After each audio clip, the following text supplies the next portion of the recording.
This is the audio for the Unit 1 Activity 6 lesson, Consequences of World War I. For this lesson, you're going to have to do a discussion post, portfolio upload, and a quiz. The topics will include Canada's final battles of the war and the armistice, the Paris Peace Conference and the Treaty of Versailles, demobilization, Spanish flu, and the Winnipeg General Strike.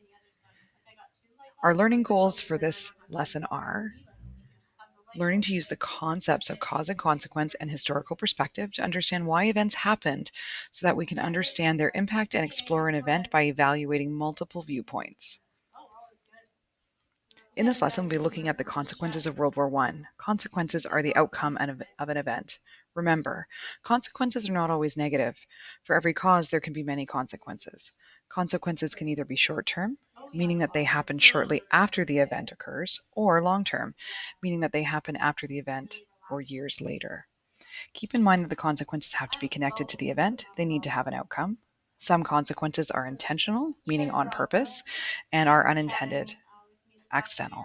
Some consequences will have more significance, meaning that they create longer lasting impact, more people, and result in greater change than others. We will examine the consequences of war through 3 different topics: Canada's final battles of the war and the armistice, the Paris Peace Conference and the Treaty of Versailles, and demobilization. We will also look at historical perspective through the Winnipeg General Strike. Setting the stage around the world. There were several causes of change in 1917 that affected the outcome of the war. The Russian Revolution occurred, leading them to negotiate with the Central Powers and withdraw from the war in the fall of 1917, which we will discuss at length in the next lesson. The United States also declared war on Germany on April 2nd, 1917. So, why did the U.S. enter the war? President Woodrow Wilson said that he would never enter the war so that he could win re-election in 1916. He wanted the votes of German Americans. So what happened? In 1915, Germany declared the area around Britain and the Atlantic a war zone and brought in something called unrestricted submarine warfare. This meant that they would sink ships from Allied countries and neutral countries alike. May 7th, 1915, a British ship called the Lusitania was carrying 118 American passengers. It was sunk by a German U-boat. Later in 1916, it was brought to the attention of the Americans through the British interception of a telegram called the Zimmermann telegram that Germany was also trying to forge a secret alliance with Mexico. April 2nd of 1917, President Woodrow Wilson went before the U.S. Congress and declared war on Germany. Watch this video to see how Mexico almost joined World War I. Canada earned the reputation of being a strong fighting force over the course of the war. In the last 100 days of the war, the Allies advanced using a series of offensive attacks. Under Arthur Currie, Canada successfully won important battles at Arras, Cambrai, and Mons, to name a few.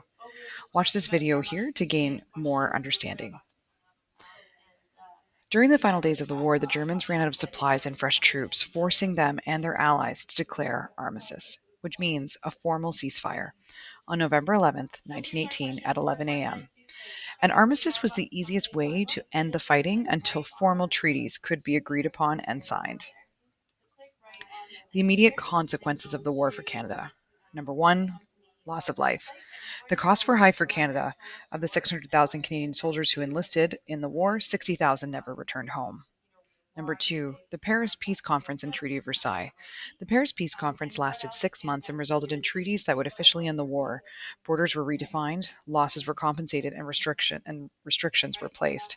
Canada's effort in the war had earned them the right to independently represent our country at the peace table.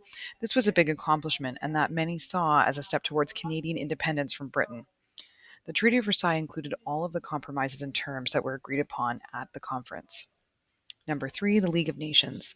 As part of the Paris Peace Conference, Woodrow Wilson, President of the United States, proposed that countries join an association which eventually becomes known as the League of Nations.